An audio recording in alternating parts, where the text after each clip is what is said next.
si Jose Salazar. Salamat po, mga kapatid, sa umagang ito. Magandang umaga po sa ating lahat. Good morning po. At I hope na tayo pong lahat ay excited sa Panginoon. Sana pag umaga daw ng Sunday, tayo ay excited sa Lord. Dahil kinakatagpo natin ang Panginoon sa isang karanasan na ang Diyos ay ating pong nakakausap. Actually, sabi ng isang author na nabasa ko, ang worship life ng church, maging ang ating pong individual na karanasan ng pagsamba, ay personal na pakikipagtagpo sa Panginoon. At sabi nga sa lingwaheng mas bata sa atin ay nakikipag-date ka sa Lord. Kaya dapat excited ka. At sa ibang pagkakataon ay noong wala pang pandemya, yung iba ho ay Sabado pa lang ay na yung kanilang isusuot, at yung iba naman ay talagang pinaghahandaan na nila yan. So I hope po this morning, bagamat tayo po ay hindi nagkikita-kita physical, ay ganun ho tayo ka-excited sa Lord, sa inyo po mga tahanan. At umasa tayo na tayo ho ay nakafocus ngayon sa Panginoon, at dahil tagpo po natin ang Panginoon. So salamat po doon sa ating umawit, mga kapatid, sa umagang ito na naghandog po sa atin ng awit. So tayo sandali ay manalangin at dumulog tayo sa Panginoon bago natin pagbulayan ang mga talatang ito na ating binasa kanina. Let us pray. Father God, this morning, salamat po dahil ikaw ang aming Diyos na aming kinakatagpo sa pagsambang ito. Hindi man po kami pisikal na magkakasama, but in spirit, O God, in faith, O Lord, sa iyo ay magkakaugnay kami, at isa po ang aming layunin ngayon. Ikaw ay maranasan, at ikaw po ay aming marinig at matutunan po namin ang mga prinsipyo ng iyong mga salita na dadalhin po ng iyong walang kabuluhang lingkod, at tunay po na itago ninyo ako sa likuran ng iyong krus, at mahayag po ang biyaya ng iyong mga salita sa paggabay at kapangyarihan ng iyong banal na Espiritu sa umaga ito. Lumalapit kami na may pagpapakumbaba, Panginoon. Alam po namin na hindi kami karapat-dapat kahit na mamulot ng mumo sa iyong dulang. Salamat po sa iyong biyaya na sa umagang ito kami ay iisang pamilya na magsasalo-salo sa iyong dulang, sa biyayang pagkain, spiritual na pagkain dahil sa iyong mga salita. Dinideclare namin ang iyong victory, Panginoon, sa kapangyarihan ng iyong banal na Espiritu, ng iyong salita, at maging ang aming po mga connectivity this morning na hindi po magkaroon ng trouble o problema. In the name of Jesus, we pray. Amen and amen. Ito po ang aking pangalawang linggo dito sa ating pong iglesia as your newly appointed pastor. Tinalaga po ng Panginoon sa pamamagitan ng ating konferensya at ng ating pong sistema bilang isang connectional church as Methodist. So sanay na tayo mga kapatid, na minsan isang taon, 2 taon ang pastor ay ating nakakasama, pero may mga pagkakataon naman na inabot tayo ng mahabang panahon. Ako po ay inabot ng 6 na taon doon sa aking nakaraang appointments sa New Life United Methodist Church. At nung kami po ay umalis doon ay medyo mahirap alisin yung attachment, emotional at yung physical attachment sa mga kapatid na ito. So, I hope na hindi man po ganun tayo katagal pa na nagmi-meet. At the same time, ito pong dulot ng pandemya ay talagang napakahirap. Subalit naniniwala po ako dahil sa isang karanasan, pananampalataya kay Jesus, tayo po ay magkakaugnay ngayon sa umagang ito. So, sige po. Ang ating pong, anyway, gusto ko lang mabanggit. meron na tayong 52 Sundays within a year at ito po'y pangalawang linggo. So, nire-remind ko po minsan yung aking mga kapatid sa iglesia sa mga appointment. Sana wag kayong absent sa pagsamba, liban na lang. I remember yung word ni DS Kahiwat, yung former DS. Alam natin yung si Pastor Kahiwat. Sabi niya, liban na lang kung kayo patay na, ay absent kayo sa pagsamba. May sakit man kayo, lalo na sa panahong ito, actually there is mayroong advantage sa ating pagsasama-sama, maging tayo po ay hindi magkakasama physical dahil wala pong dahilan para tayo mag-absent. Liban na lang kung talagang yung connectivity o kaya internet signal ay may problema sa atin. So, praise God! Purihin po ang Panginoon. So, ang ating gospel lesson ngayong umaga is doon po sa pagpapatuloy sa Ebanghelyo ni San Marcos at tayo po sa atin pong lectionary calendar ay nakatuon tayo sa aklat o Ebanghelyo ni San Marcos at bahagi dito ito ng ating pong pagdiriwang ngayong pong tawag dito after Pentecost, which is third Sunday na tayo ngayon. At makita ho ninyo yung aking pong suot na estola ay kulay green because it reflects doon sa ordinary time kung saan bahagi po ng ating pag-celebrate sa Kingdom of God. So ngayong umaga ay ito tama-tama yung pong teksto natin is about the parable of the Kingdom of God, which is originally, sabi ho, ay dito lamang masusumpungan sa aklat ni San Marcos, sa Ebanghelyo ni San Marcos. Doon po sa Synoptic Gospel, ay si Mark ang tanging merong account nitong collections of parables na ito. So, anyway, by the way, ano nga po ba ang parable?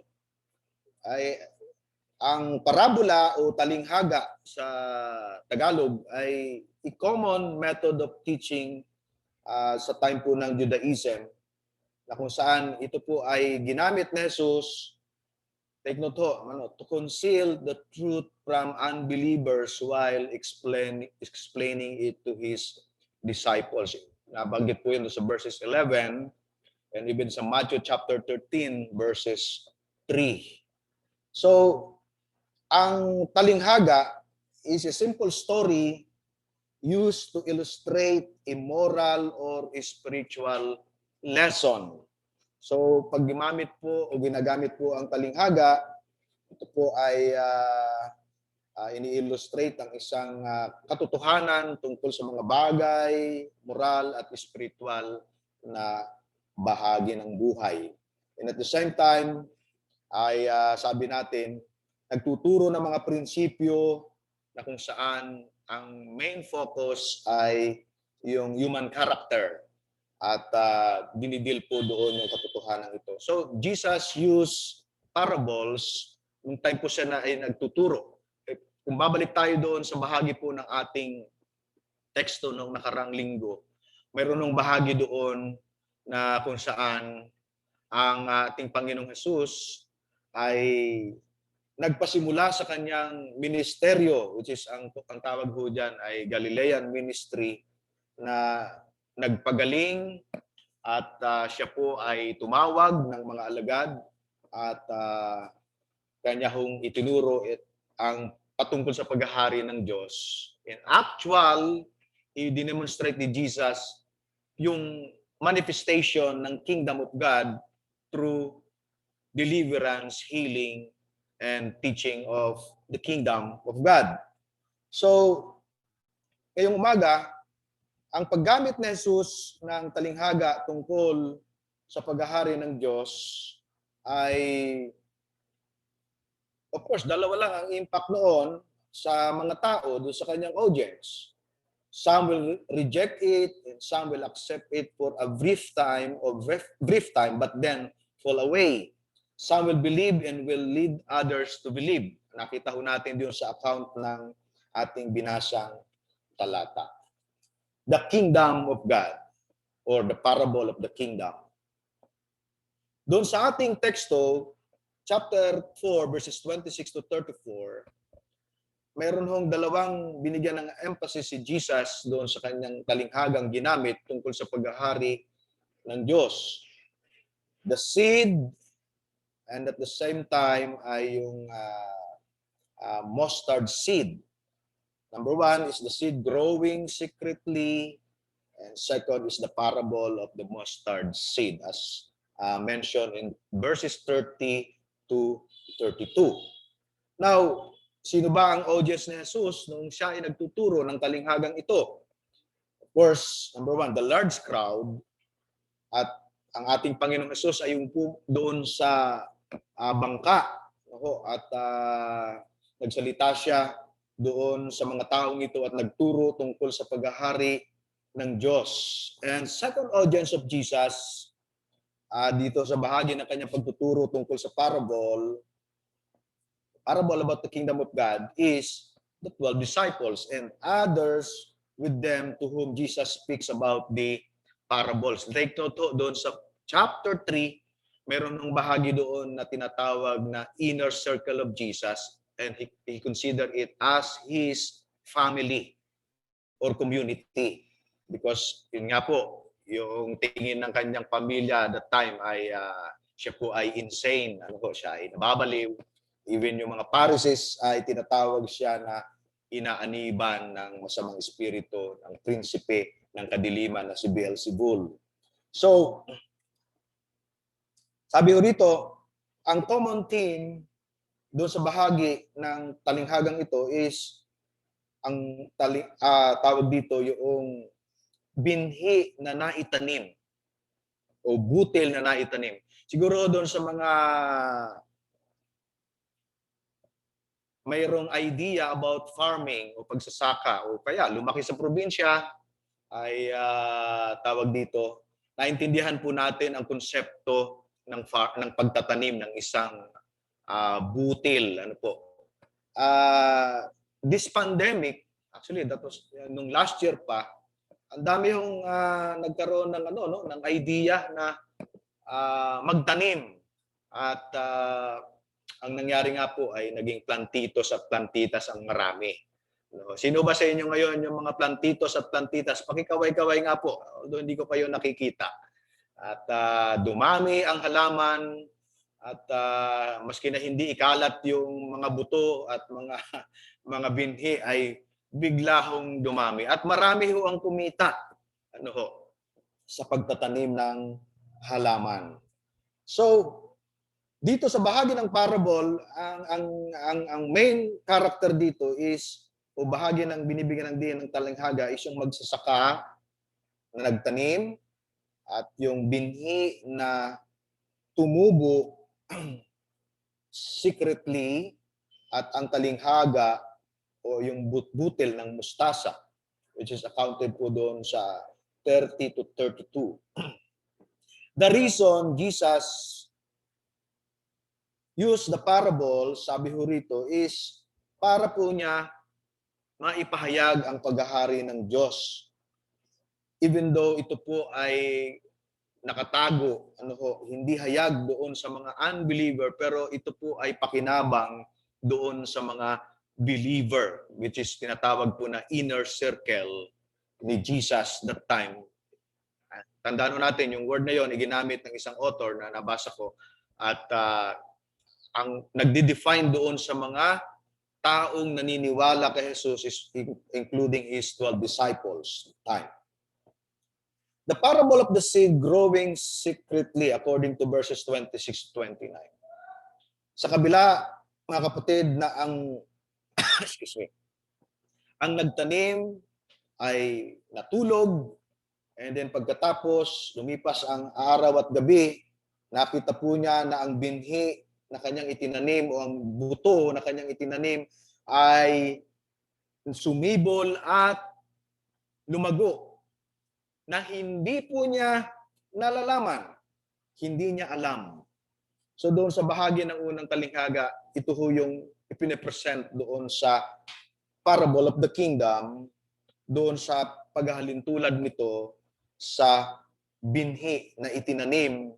And secretly, sabi ho doon, hindi alam ng magsasaka, pagkatapos po niya itong itanim, ito ay, sabi nga ho rito, nagkaroon ng ugat, lumago, and at the same time, ay namunga, pagkaraka.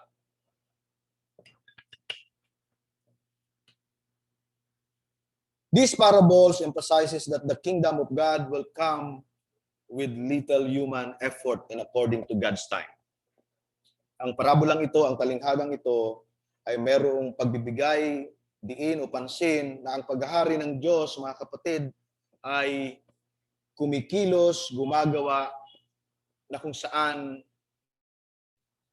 ang bahagi ng tao ay hindi ito ang sentro, kundi ang pagkilos ng Diyos. Hindi ito nangangahulugan na hindi na kailangan ang pakikisangkot ng tao katulad natin, kundi ito ay nangangahulugan o nagsasuggest sa atin ang talinghagang ito na makita, at ito ang intention ni Marcos doon sa paggamit ng talinghaga sa bahagi ng teaching ni Jesus, na makita ng kanyang audience, tayo ngayon, tayo as a church, because ang early church, ang kanyang audience, that time, na mga kapatid, ang paghahari ng Diyos ay ganun kahiwaga o misteryoso at doon nahahayag ang kanyang kapangyarihan sa kabila na ang tao ay merong limitasyon sa kanyang participation o pakikibahagi katulad ng magsasaka.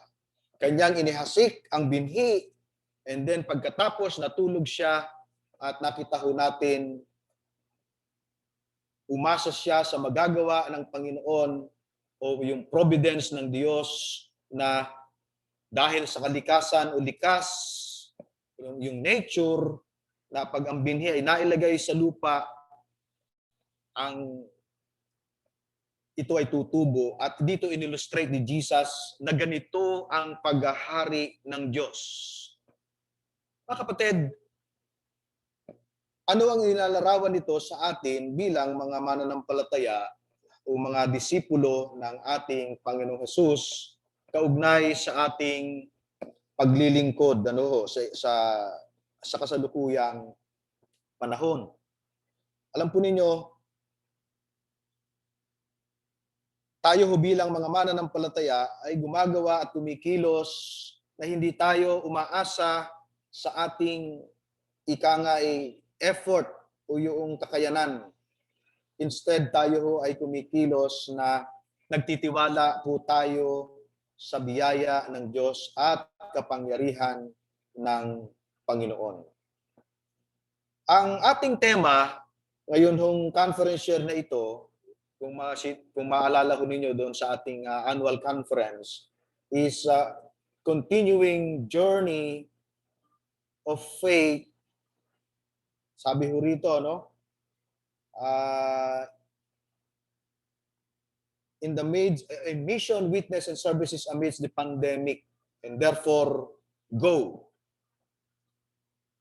Naniniwala tayo, mga kapatid, na kailangan nating magpatuloy sa paglilingkod sapagkat tayo po ang maituturing ng mga magsasaka sa kaharian ng Diyos na sa pamamagitan ng ating mga ginagawang pagsunod at paglilingkod sa Panginoon, pinakikita sa talinghagang ito na ang Diyos ang ating kasama.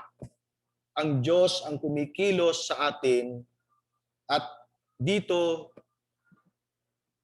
dinidiscourage ang katotohanan na huwag tayong tumingin sa ating kapasidad o magagawa ng tao o ng sinuman, kundi lagi tayong magtiwala sa Panginoon dahil ang Diyos ang may higit na magagawa sa anumang endeavor meron po tayo. Therefore, ang sinasabi ko sa bahagi ng talinghagang ito, na ang pagkilos ng Diyos, ang kanyang pagpapatubo, pagpapalago, at pagbubunga ay hindi nakasalalay lamang doon sa effort ng tao o magagawa ng tao. Bagkus, nariyan ang Diyos, mga kapatid, na actively, ika nga, powerfully kumikilos sa lahat ng ating ginagawa at pamumuhay. And that is our faith. Ganun ho ang ating pananampalataya in paano tayo namumuhay sa diwa ng pananampalataya sa ilalim ng paghahari ng Diyos. So naniniwala tayo, mga kapatid, na kung ipinasasakop natin ang ating buhay, ipinagtitiwala natin ang ating buhay sa Panginoon, anuman ang ginagawa natin, may bahagi, bagamat may bahagi tayo, subalit ang Diyos pa rin ang higit na gumagawa at kumikilos nito. Sana po ganito natin tinitingnan ang ating personal na pananampalataya sa Diyos. Na maging sa anumang kalagayan, sitwasyon ng buhay po natin, ay makita natin na kung wala ang Diyos, wala tayong magagawa, mga kapatid. I hope that is your faith in the Lord.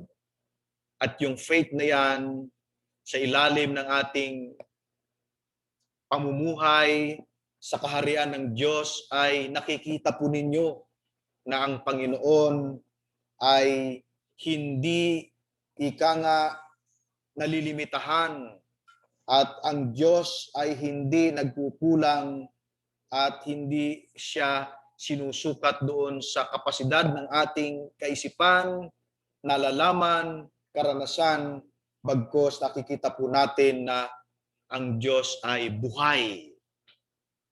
Amen po ba?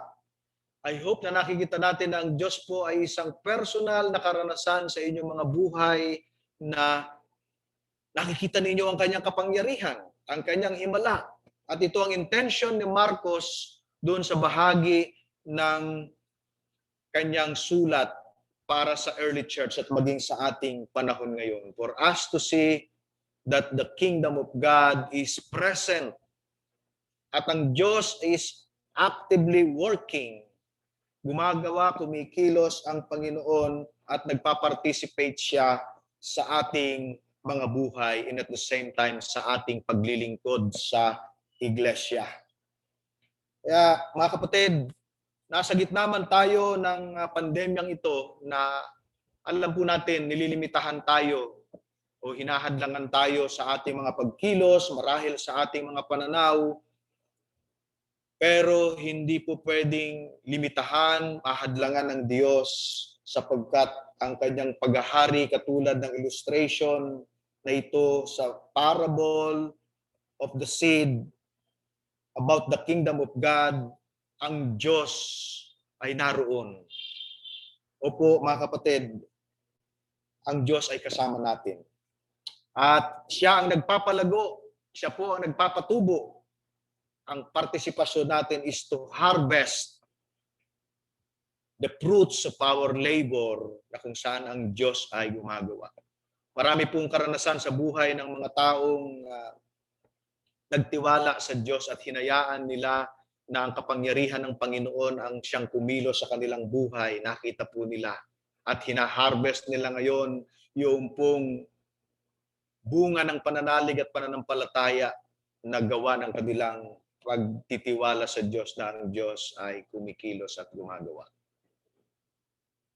Sino ba sa inyo ang makapagsasabi na tayo ay pinababayaan ng Diyos? Alam po ninyo, yung mga faithful disciple of Jesus, yung mga faithful believer ni Jesus, hindi po pinababayaan ng Panginoon.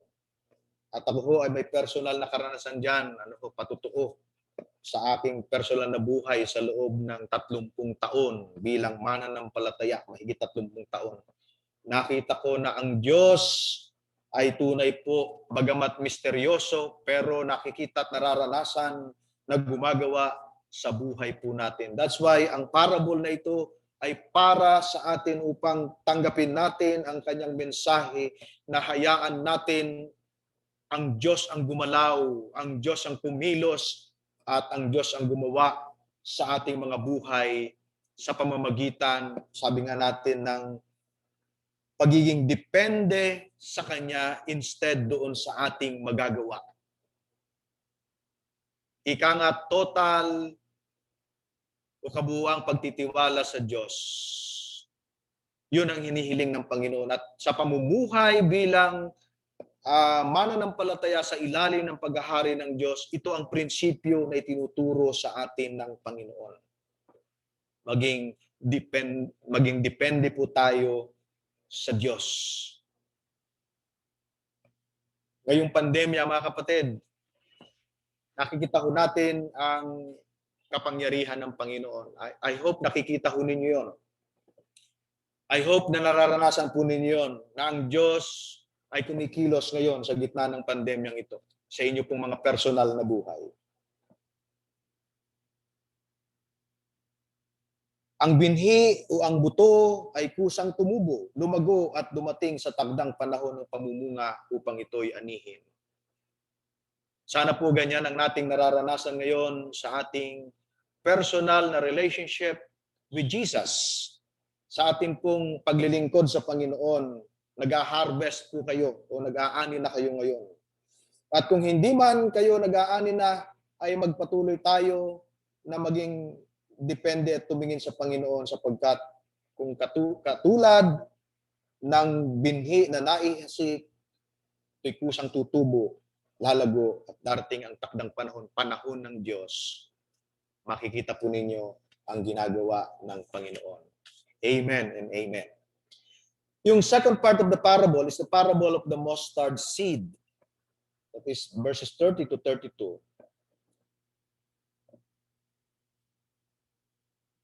Ginamit ni Jesus ang talinghaga ng butil ng mustasa. Ang mustasa ho sa ating panahon ay hindi katulad doon sa talinghagang ito na siya ay naging puno, naging malago, naging parang kahoy. Subalit yung prinsipyo na itinuturo dito is pinakamaliit na binhi. Sino sa inyo ang nakakita na at nakahawak ng binhi ng mustasa? Siguro yung mga young people natin o nasa mga hindi naka-experience sa probinsya, hindi ho nila nakita. Pero kung gusto niyo ma-experience, makita, mahawakan po ang mustasa, bumili kayo. Meron ho niyan na nabibili doon sa mga nagtitinda ng seedlings. Napakaliit na buto, subalit, sabi dito sa talinghagang ito, ay naging isang malago, malabay na puno at anupat ang mga ibon ay nakapagpugad dito at sila ay tumira. Ginamit ni Jesus ang butil ng mustasa upang i-describe ang nature ng kaharian ng Diyos at ang Diyos mismo. Small beginnings results in extraordinary presence, providing shelter to all creations and creatures, according to the parable. Ganyan ang paghahari ng Diyos. At ano ba ang leksyon na itinuturo sa atin? Lesson of encouragement.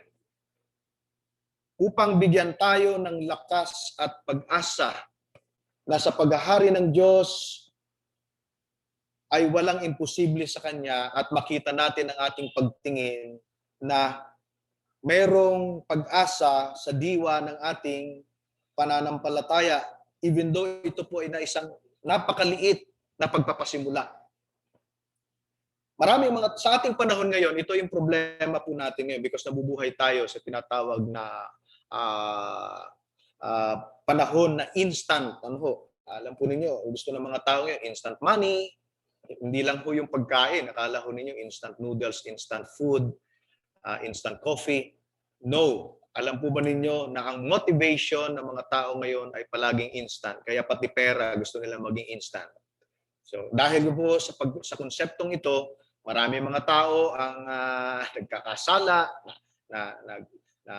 napapariwara ang buhay, nasisira ang buhay. At ito yung prinsipong itinuturo ng mundo na pwedeng maging instant ang lahat ng bagay. Pero ito po ay adverse o opposite doon po sa teaching ni Jesus tungkol sa paghahari ng Diyos, because sa kingdom of God, hindi po instant ang pinag-uusapan. But for us to learn na sa prinsipyo ng paghahari ng Diyos, yung pinakamaliit na bagay, doon gumagawa at kumikilos ang Diyos upang makita natin ang kapangyarihan niya. Small beginning results in extraordinary. Ganyan ho ang pananampalataya na mayroon ho tayo ayon sa pagtuturo ni Jesus sa Kingdom of God.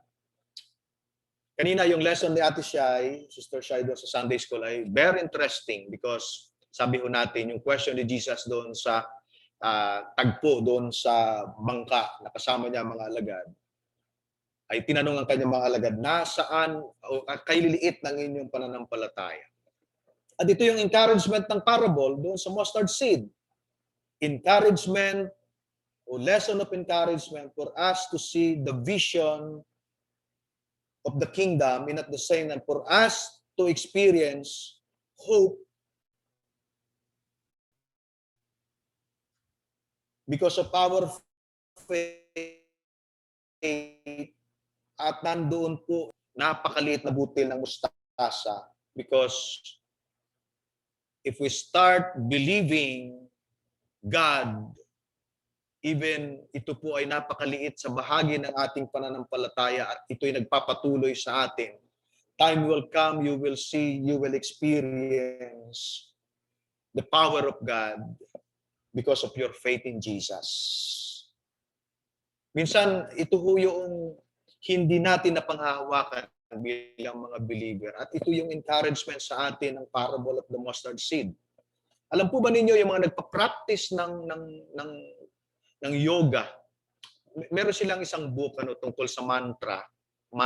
This is a ritual na ginagamit po ng mga nagpa-practice ng yoga.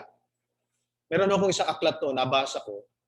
Sabi nila, alam po ninyo, yung encouragement ng author ng book na ito about yoga, sabi niya, 99% ng isip daw po natin or yung human capacity, kasama na yung intellectual strength, physical strength, is 99% hindi natin nagagamit according to the author.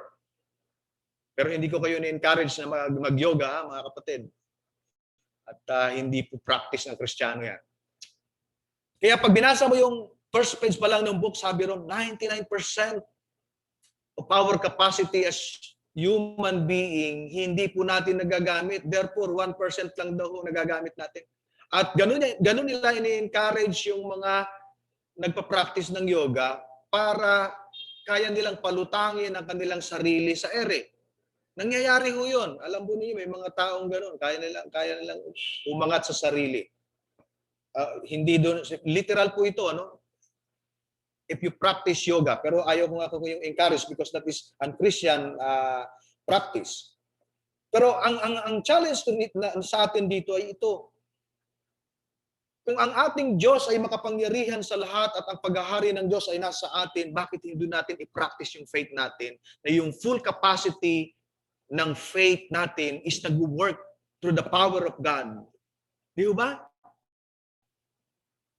Minsan tayo ho ay ang bilis ma-discourage, mga kapatid. Tama ko ba yun? Nawawalan tayo ng lakas ng loob, ng pag-asa, at marami ho ngayon ang nagkasakit ng anxiety, ng pandemya. Especially the young ones, the young people, ayon sa isang research.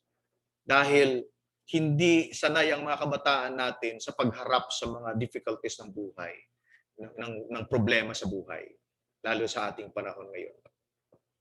But my friend, my brothers and sisters in Christ, doon sa message ng parable of the mustard seed, ini-encourage tayo na makita natin yung kaharian ng Diyos at maranasan natin ang kaharian ng Diyos sa ating pananampalataya at pananalig sa Panginoon, na nagre-result po siya ng isang extraordinary result ng buhay.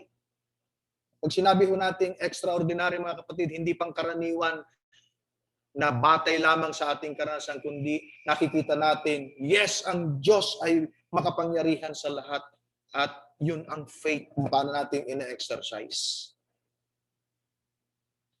Ang paghahari ng Diyos ay nasa ating kalagitnaan at naghatid sa atin ng pag-asa sa hinaharap at upang ma-overcome natin ang presenteng pamumuhay at tamasahin natin ang biyaya ng Diyos sa darating.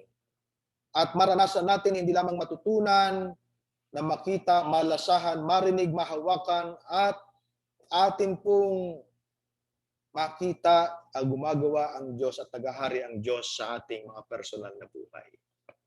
So ito ho yung teaching ni Jesus sa atin sa bahagi ng talinghagang ito na kanyang itinuturo sa atin sa pamamagitan ni San Marcos.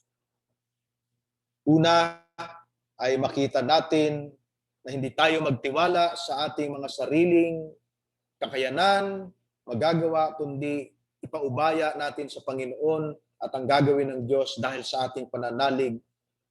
Ika nga, less human effort and more God's power and activity na kumikilos sa ating mga buhay sa diwa ng pananampalataya, and at the same time, encouragement sa ating kasalukuyang panahon. Ang kapangyarihan ng Panginoon bilang mga mamamayan ng langit dito sa lupa. Mga kapatid, that is our nature, that is our reality. Tayo po ay mga mamamayan ng Diyos sa langit pero dito sa lupa. At kung gusto mong ma-exercise at maging advance ka doon sa karanasan kung ano ang ginagawa ng Diyos at paano ipinakikita ng Diyos ang kanyang kapangyarihan sa karanasan ng pananampalataya, ngayon po i-practice natin yun. And that is the reason why gumamit si Jesus ng talinghaga, ng binhi, na ang paghahari ng Diyos sa diwa ng pananampalataya ay katulad ng isang binhi na naihasik, ang Diyos ang gumagawa at kumikilos. At ang paghahari ng Diyos ay katulad ng isang butil ng mustasa na bagamat napakaliit ay kumikilos ang Panginoon at gumagawa ang Panginoon upang makita natin ang kanyang kapangyarihan. So sa ating pang-araw-araw na buhay, patuloy nating tingnan ang ating mga sarili na nakadepende sa Diyos, sa diwa ng pananampalataya. Sapagkat walang imposible sa Panginoon. At bilang mga mamamayan ng kaharian ng Diyos, i-exercise po natin ang pamumuhay na ito. Paano tayo mag-isip, paano tayo magsalita, paano tayo kumilos, paano tayo gumawa bilang mga mamamayan sa kaharian ng ating Panginoon na kasama natin ang Diyos. Sumaatin po ang biyaya ng Panginoon sa umagang ito sa pangalan ng Ama, ng Anak at ng Banal na Espiritu. Amen. Amen.